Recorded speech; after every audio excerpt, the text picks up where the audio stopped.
Halo, welcome to Think Tank. Kali ini saya akan membawakan Timeless Investment Principle. Materi ini merupakan materi basic agar teman-teman mengetahui prinsip-prinsip berinvestasi. Kenapa sih kita harus mengetahui prinsip-prinsip berinvestasi? Karena dalam perjalanan investasi, kita bisa menghadapi lika-liku challenge yang mungkin kita tidak tahu bagaimana outcome-nya. Dengan kita memiliki prinsip investasi yang benar, kita tidak akan melakukan kesalahan yang mungkin fatal gitu. Jadi kita mengetahui sebenarnya prinsip investasi itu gimana sih dan bagaimana kita utilize the prinsip gitu. Karena ini merupakan pilar utama. Saat teman-teman ingin berinvestasi, teman-teman harus mengetahui prinsip ini. Kalau di luar prinsip ini, saya rasa Anda tidak melakukan sebuah investment yang bijaksana. Oke? Nah, saya masuk ya ke materinya. Di sini teman-teman saya yakin masuk ke Think, ya, join ke Think, pasti ingin menjadi seorang investor. Atau mungkin teman-teman sudah setengah matang menjadi seorang investor. Tapi pertanyaan yang saya ingin lontarkan ke teman-teman, apakah teman-teman sudah menjadi investor yang bijaksana? Pertanyaan ini pun saya tanyakan ke diri saya terus. Apakah saya sudah menjadi seorang investor yang bijaksana atau tidak?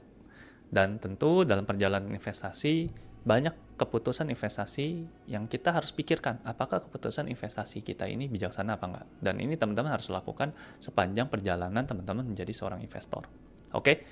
Nah, tentu teman-teman bertanya-tanya, oke, strategi gimana untuk menjadi seorang investor yang bijaksana?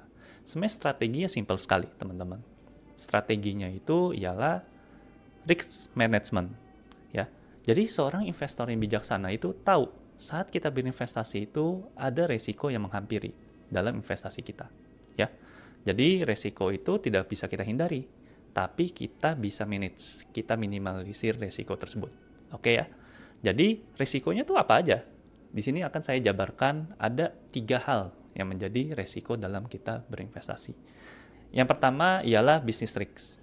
Ya, bisnis risk itu apa? Saat kita berinvestasi, membeli sebuah aset, kita kan pasti mengharapkan future cash flow ke depannya. Tetapi ada resiko dari bisnis itu sendiri, baik dari internal maupun eksternal yang membuat bisnis itu tidak bisa menghasilkan cash flow lagi ke depannya. Atau tanda petik, paling amit-amit ya sampai bangkrut. Dan itu pasti ada di semua bisnis apapun. Tidak ada yang permanen di dunia ini. Oke, itu yang pertama. Lalu yang kedua apa? Premium risk. Saat kita membeli sebuah aset itu untuk kita jadikan investasi, kalau kita membelinya itu kemahalan, ya, artinya harganya premium di atas nilai wajarnya, artinya kita memasuki resiko premium. Kita membelinya dengan harga yang mahal. Sebuah investasi kita membeli sebuah bisnis yang bagus, kalau kita belinya harganya way over value, itu merupakan investasi yang buruk. Oke ya, itu yang kedua. Yang ketiga ialah self risk, yang dimana kita dalam pengambilan keputusan kita dalam membeli maupun menjual investasi kita menggunakan emosi kita dibandingkan dengan pemikiran rasional kita. Nah, resiko ini menurut saya yang paling berbahaya. Kenapa? Karena saat kita melihat resiko yang pertama, business risk, kita bisa minimalisir dengan analisa yang lebih mendalam, ya, bisa scuttlebutt sana sini. Lalu premium risk, kita mengetahui intrinsic value-nya, kita tahu minimal diskonnya kita mau beli berapa. Tapi terkait dengan self risk ini ada faktor emosi-emosi yang istilahnya mendorong kita untuk melakukan aksi untuk investasi. Terkesannya klise, mudah gitu ya. Ya udah tenang aja atau apa. Tapi inilah yang merupakan musuh utama dari seorang investor. Jadi self risk ini teman-teman harus aware.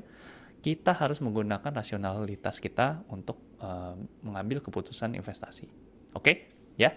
Jadi teman-teman sudah tahu resiko yang menghampiri kita dalam berinvestasi. Yang pertama, business risk, lalu yang kedua, premium risk, dan terakhir, self risk. Lalu bagaimana kita minimalisir resiko investasi tersebut? Di sinilah saya ingin menjelaskan teman-teman timeless investment principle yang terdiri dari 5. Ya. Pertama, ada productivity, lalu yang kedua, circle of competence. 2 prinsip ini untuk meminimalisir business risk. Oke, ya. Lalu selanjutnya Mr. Market, lalu selanjutnya margin of safety, di sini untuk meminimalisir premium risk. Dan terakhir kita harus mengetahui prinsip inner scorecard untuk minimalisir self risk. Dengan ada prinsip ini dan teman-teman sudah memasukkan prinsip ini dalam darah, saya yakin teman-teman bisa menjadi wise investor, ya.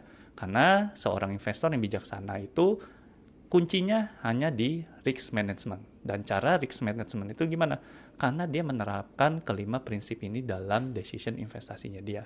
Oke, sekarang saya akan menjelaskan lebih lanjut masing-masing dari prinsip ini dan bagaimana kita menerapkan dalam aktivitas investasi kita.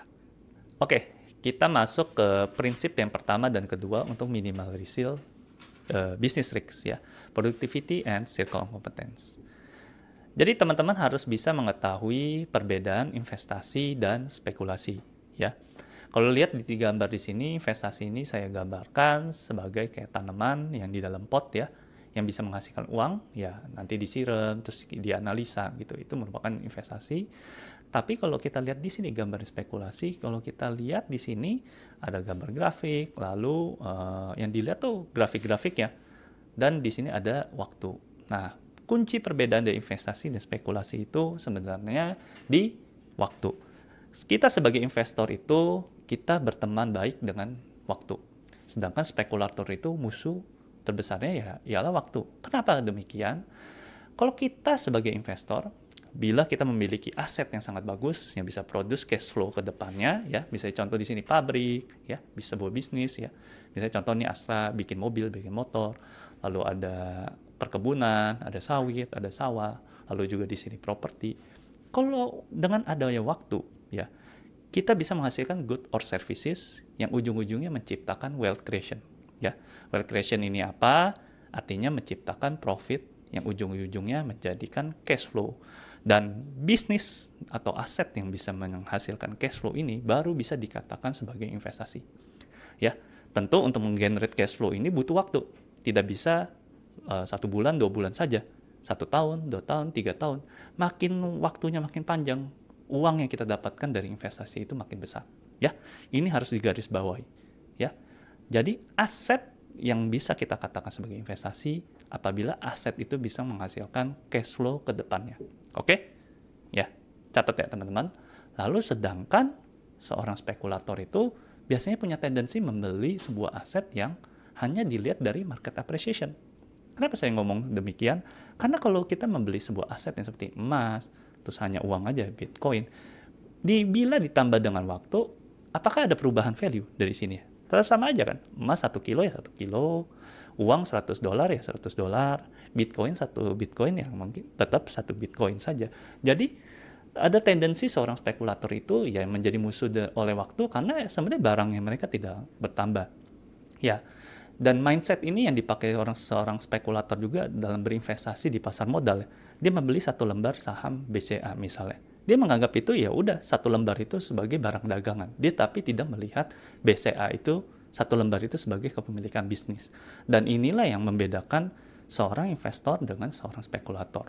Jadi seorang spekulator itu berharap terhadap market appreciation gitu.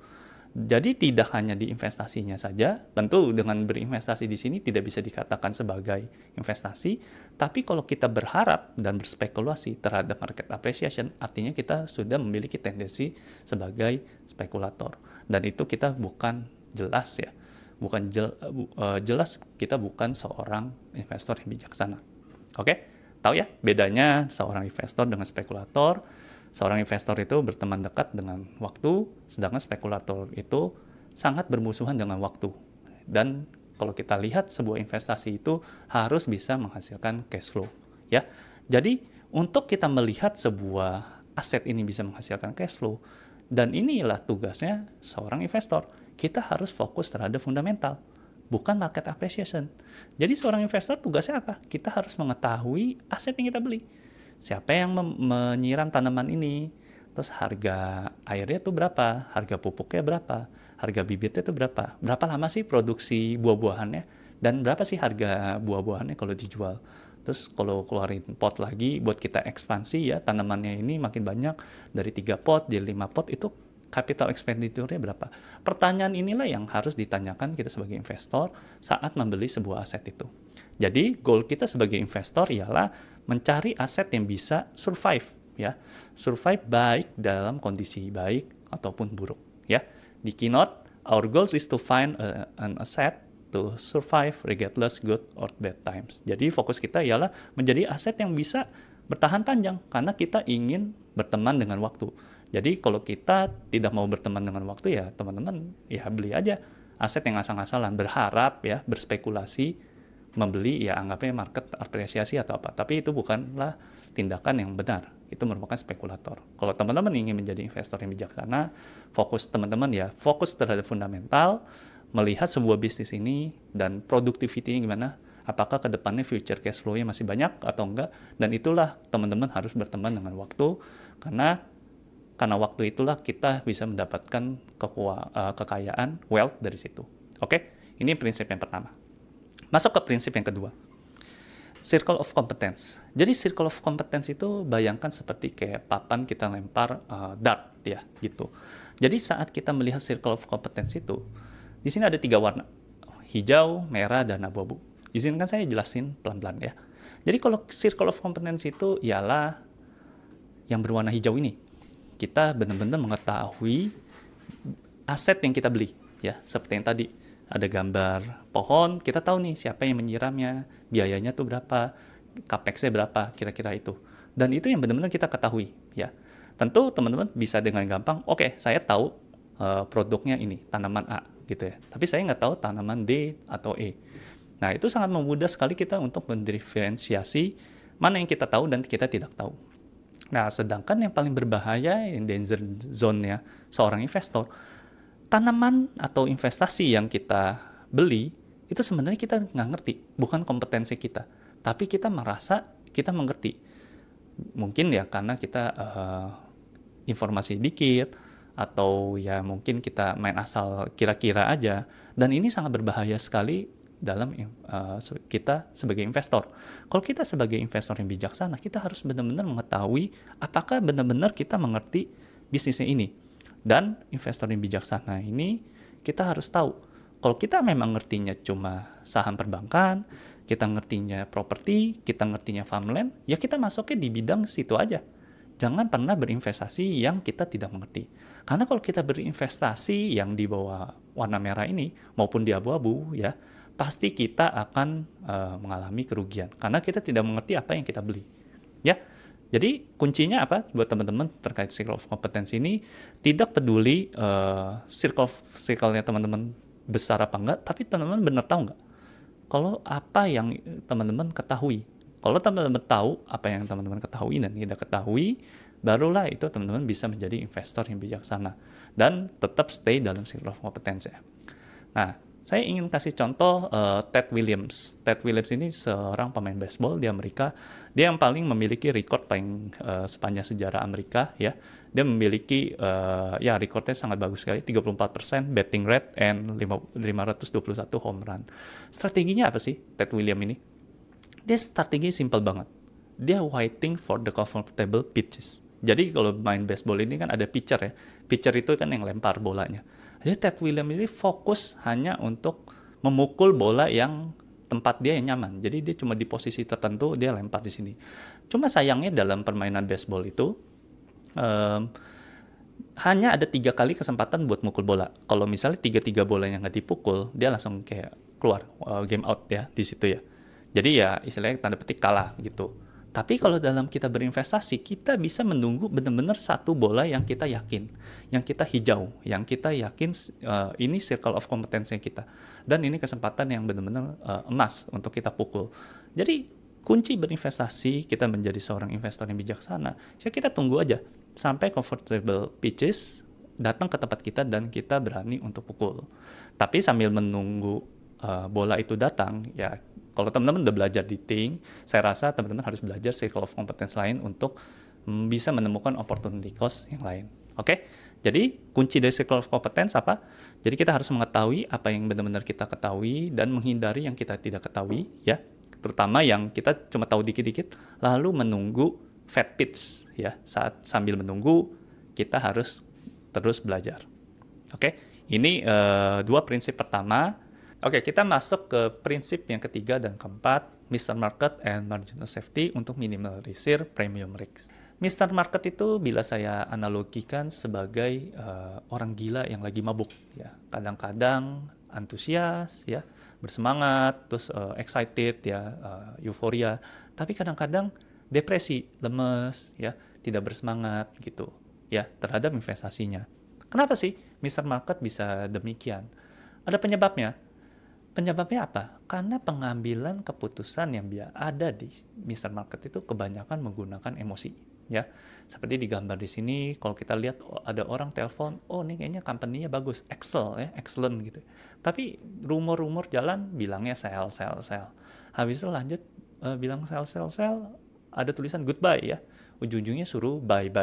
Jadi kalau lihat di sini dari kartun lucu ini mengilustrasikan kondisi di market yang dimana pengambilan keputusan itu bukan melihat dari fundamental company-nya, ya, tidak melihat dari fundamental investasinya, tidak melihat dari aspek-aspek yang berkaitan dengan investasinya, tapi melainkan apa? Berdasarkan emosi. Emosi yang paling mempengaruhi adalah fear and greed, ya, ketakutan dan ketambakan dari manusia. Ini merupakan sifat dasar manusia dan kita tidak bisa pungkiri kita manusia, walaupun di balik ini mungkin ada sistem atau apa, tapi tetap aja yang mengatur sistem ini kan tetap manusia, ya. Selama ada manusia di sini, Mr. Market saya rasa tidak akan efisien, ya. Gitu. Jadi kalau kita lihat Mr. Market itu secara short term itu seperti voting machine. Yang seperti kayak tadi orang tadi berteriak sell, buy. Jadi ujung-ujungnya fluktuatif banget. Tapi along the way, secara long term, Mr. Market itu orang akan melihat itu seperti weighing machine, seperti alat timbang, ya. Alat timbang di mana orang-orang akhirnya sadar rupanya bisnis ini bagus, investasi ini bagus, harusnya harga wajarnya sekian, dan akhirnya semuanya sepakat dengan harganya sekian. Jadi inilah yang harus kita ketahui konsep dalam Mr. Market. Jadi dalam short term itu mungkin spekulator bisa mendapatkan uang, ya, berdasarkan emosi dari pembelinya dan penjualannya. Tapi ini merupakan zero sum game. Sedangkan kalau long term, Mr. Market itu sebagai weighing machine, dan ini merupakan kesempatan kita sebagai investor, ya, untuk mendapatkan company yang murah, ya, harganya murah, ya, tapi memiliki good fundamental. Jadi di sini bukan zero sum game, tetapi kita menambahkan kesempatan untuk membeli sebuah bisnis yang bagus di harga yang cukup murah, ya. Nah, dari Mr. Market inilah kita bisa menemukan kalau price yang harga yang tertera di Bursa Efek, harga yang tertera di apapun ya, di Plank atau apapun, itu tidak sama dengan value. Karena ada faktor emosi dari manusia, Mr. Market itu. Jadi kalau kita lihat timbangan di sini, ada value-nya yang lebih besar ya, berat, tapi harganya dijual dengan murah ya. Jadi ini merupakan kesempatan under value. Jadi dengan ada Mr. Market itu, kita bisa mendapatkan value yang mahal dengan harga yang murah. Jadi kuncinya di Mr. Market ialah price is what you pay, value is what you get. Jadi dengan ada Mr. Market ini, jangan menginstruct kita dalam untuk pengambilan keputusan buy and sell, tapi malahan untuk mengambil kesempatan untuk kita membeli company yang bagus, investasi yang bagus di harga yang sangat murah, agar kita mendapatkan value yang sangat besar. Dari sini saya akan lanjut ke margin of safety. Ya, margin of safety ini tadi kita sudah bahas terkait value ya. Nah, margin of safety ini kita ibaratkan ya, value itu seperti jembatan ya.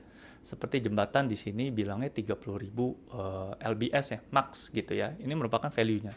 Tetapi kita sebagai investor ya yang bijaksana, saat kita memvaluasi sebuah bisnis ya, kita harus konservatif gitu ya. Jangan sampai kita menganggap memang jembatan ini 30.000 LBS. Lebih baik kita lewati dengan truk yang lebih ringan gitu loh. Walaupun memang kesannya maksimal 30.000 LBS. Lebih baik kita melewati dengan truk yang cuma 10.000 LBS. Dengan kita mengambil decision menggunakan truk melewati jembatan itu 10.000 LBS, artinya kita menerapkan prinsip dalam engineering untuk kita memberikan spread room for error ya. Dan disitulah disebut sebagai margin of safety ya. Jadi gampangnya sebenarnya margin of safety gimana sih? Sebenarnya kayak tadi nih, kalau kita ngerasa nilainya 30.000 ya, terus kita mau membeli sebuah bisnis ini ya di 10.000, artinya kita meminta margin of safety 67%. Nah, kita membeli sebuah investasi di bawah harga wajarnya ya, nilai kekuatannya yang sebenarnya, ya itu baru disebut dengan margin of safety. Karena kenapa?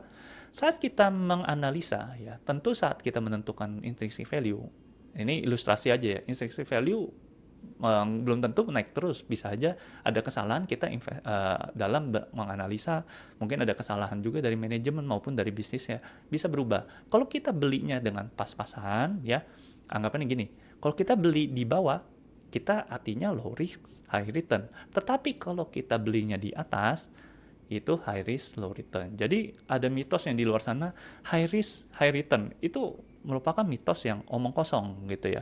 Pada nyatanya sebenarnya dengan kita ada margin of safety itu, kita minimal resiko ya untuk mendapatkan keuntungan yang lebih besar. Namun amit-amit ya, amit-amit saat kita mengestimasi intrinsic value dari sebuah investasi kita, amit-amit turun, tapi setidaknya kita masih bisa terselamatkan, masih bisa mendapatkan keuntungan. Jadi investasi yang baik itu ialah kita membeli sebuah bisnis yang wonderful ya di harga yang fair ya, dibandingkan kita membeli bisnis yang wonderful di harga yang wonderful juga ya. Karena percuma kalau kita beli bisnis yang bagus, tapi kalau belinya harganya di sini apa? Kita bukannya artinya mendapatkan return ya, karena intrinsic value-nya di bawah. Artinya kita membeli harga premium ya. Inilah yang kita sebut sebagai premium risk. Tapi harusnya kita membelinya di sini. Dengan kita menerapkan prinsip margin of safety, kita bisa mendapatkan higher return gitu ya dengan low risk. Oke? Kita masuk ke prinsip yang terakhir ialah inner scorecard untuk minimalisir self risk. Jadi dalam perjalanan investasi kita, saya ibaratkan seperti kita mengarungi samudra dengan kapal. Jadi investasi kita itu seperti kapal untuk mencapai kita ke tujuan, ya. Dan perjalanan kita untuk menaik kapal itu tentu tidak smooth, ya, tidak selalu smooth. Kadang ada badai, mungkin kadang dari ada faktor internal, pelayanan yang kurang baik, manajemen yang kurang baik, kapten yang kurang oke dan kurang handal, ya. Ya, dalam berinvestasi pasti ada faktor-faktor tersebut. Dan teman-teman harus bisa menerima hal tersebut. Tapi jangan sampai menjadikan itu self risk ya, yang dimana kita menggunakan hati kita untuk pengambilan keputusan untuk beli atau menjual ya. Itu wajar aja kalau teman-teman memiliki emosi ya, hati sedih, hati gelisah, maupun mungkin ada kadang kita euforia atau apa, kapalnya lagi kenceng atau apa. Tapi kita harus tetap stay rasional terhadap investasinya kita ya. Untuk stay rasional gimana? Misalnya amit-amit, misalnya kapal kita kena badai ya, ada hal yang tidak baik dalam bisnis kita maupun ke asetnya kita. Apa yang kita harus lakukan? Kita harus cek ya, seperti kita lihat misalnya kena badai, ya kita lihat kapalnya apakah ada bocor, krunya ada yang berkurang atau tidak. Yang penting kita harus ketahui ialah apa? Kita harus mengerti apa yang penting dan bisa kita knowable. Kalau ada faktor yang kita tidak bisa ketahui ya, dan kita nggak tahu kondisi ke depannya apakah ada badai lagi atau enggak, ya kita forget it. Yang penting kita mengetahui apakah aset kita ini bisa bertahan di bad times maupun good times. Itulah kunci yang kita harus fokuskan ke dalam prinsip kita. Kita harus tetap rasional. Jangan sampai memfaktorkan hal-hal emosi dalam pengambilan keputusan ini. Jadi kita harus mengerti important and knowable to our investment thesis. Layaknya seperti bermain golf, kalau teman-teman, kalau saya cerita scorecard ya. Jadi dengan kita mengetahui faktor-faktor kondisi di lapangan, kondisi bisnis kita, seperti kita memiliki skor ya. Kalau teman-teman pernah bermain golf, jadi saat kita bermain golf, ini kartu skornya kita. Yang mengisi skor itu kita, yang memukul bola itu kita juga. Jadi kita harus yang men-trace keputusan investasi kita, lalu investasi kita gimana, lalu hasilnya gimana, kita yang harus trace dan catat sendiri ya. Jadi kita harus fokus terhadap inner scorecard-nya kita. Jadi misalnya kalau kita bermain golf, misalnya pakai pukul dari driver, oke, pukul nyampe 200, itu yang kita harus catat. Terus masuknya berapa bola nih, 3 kali pukulan kah, 4 kali pukulan, itu yang harus kita catat. Itu sama seperti kita berinvestasi. Kenapa saya membeli saham ini, kenapa saya menjual saham ini, kenapa saya membeli saham ini, atau kita berinvestasi yang di luar pasar modal. Kenapa saya membeli tanah ini, alasannya apa? Oh, NJOP-nya lebih murah, lebih tinggi. Dan itu yang bisa kita catat dalam inner scorecard kita. Dan kita harus catat. Tetapi jangan sampai kita memikirkan faktor di luar scorecard kita. Artinya kita mementingkan faktor orang lain. Artinya kita memikirkan faktor market gitu dalam men-lead dalam action decision investasi kita. Jangan sampai kita menggunakan faktor lain. Jadi kita harus fokus terhadap scorecard kita. Dan kita harus aware dan jujur terhadap scorecard kita. Oke? Jadi scorecard itu seperti apa? Jadi scorecard itu ya ini, seperti teman-teman lihat di website Dating, yang dimana ada scorecard yang utama terkait dalam principles, accounting, behavior, ya, personal finance and valuation, dan terakhir circle of competence dalam kita berinvestasi di sektor-sektor bisnis tertentu, ya. Jadi saat kita ingin mempunyai konsistensi, ya, dan memiliki ya, kesabaran, baru kita bisa membuild sebuah conviction, ya. Jadi conviction itu dibuild gimana? Kalau kita bisa tenang, bisa konsisten untuk staying, ya, di inner scorecard kita, ya, dan kita menjadi orang yang independen dalam berpikir. Jadi kita fokus terhadap scorecard kita tidak peduli, oke, bisnis ini lagi menarik nih tentang tech gitu segala. Walaupun di luar sana narasinya bagus sekali, tapi kita tahu, oh rupanya analisa ini nggak benar, nggak sesuai prinsip investasi yang lain. Bisnis risknya bahaya sekali, terus harganya mahal. Nggak mau beli. Nah itu kita harus kontrol. Terkadang sayang sekali banyak orang yang jago untuk minimalisir bisnis risk, bisa minimalisir premium risk, tapi dia nggak bisa kontrol self risknya dia. Karena memainkan faktor emosi, ya. Jadi kita harus ingat conviction itu dibentuk kalau kita tetap stay di inner scorecard kita dan tetap menjadi seorang independen dalam berpikir. Oke. Ini akhir dari 5 prinsip kita, ya. Saya ingin teman-teman bisa mengkristalisasi timeless investment principles ini. Saya kasih 3 kata kunci dari 5 investment principles ini. Jadi di principles yang pertama, kedua, ketiga, keempat, masing-masing memiliki kata kunci dalam timeless investment principle. Prinsip yang dalam productivity, kita harus mengerti cash flow. Jadi, saat kita berinvestasi, ya, sebuah aset yang bisa dikatakan investasi itu kalau bisa menghasilkan cash flow. Kalau sebuah bisnis ataupun aset yang tidak bisa menghasilkan cash flow ke depannya, ya, maupun di aset yang hitung tidak bisa memiliki value, itu artinya bukan investasi. Oke. Lalu di prinsip yang kedua terkait circle of competence, kita harus mencari fat pitch dan menunggu fat pitch itu datang ke kita. Ya, harus mengerti apa yang kita ketahui dan tidak ketahui, dan kita harus menghindari yang danger zone, yang dimana kita sebenarnya cuma tahu-tahu dikit, kita anggapnya nggak tahu aja. Oke.